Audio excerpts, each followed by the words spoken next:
भीमाशंकर कुणाचं, खेड की आंबेगावचं, या मुद्द्यावरून दिलीप मोहिते पाटील आणि वळसे पाटील आमने सामने आलेत। भीमाशंकर खेडचेच असून आंबेगावचं नाव जोडू देणार नाही असा इशारा दिलीप मोहिते पाटील यांनी दिलाय आणि मोहिते पाटलांची भाषा गुंडगिरीची आहे असा पलटवार दिलीप वळसे पाटील यांनी केला।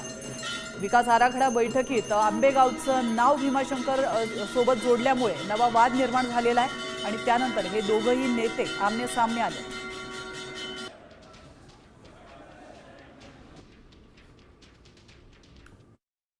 तालुक्यातल्या जनतेला कुठेही विश्वासात न घेता अशा प्रकारची जर ते पावलं उचलत असाल तर आम्ही काही मेलेल्या याचं दूध पिरवलं नाही, आम्ही आंदोलन करू आणि म्हणून त्याच्याकरता ही बैठक केली की आता आपल्याला गप्प बसून चालणार नाही।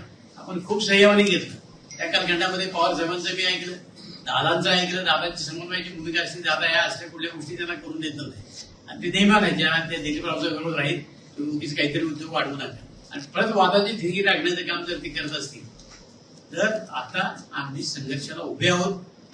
काही झालं तरी आम्हाला ते आंबेगावचं आम्ही शेपूट सोडू देणार नाही।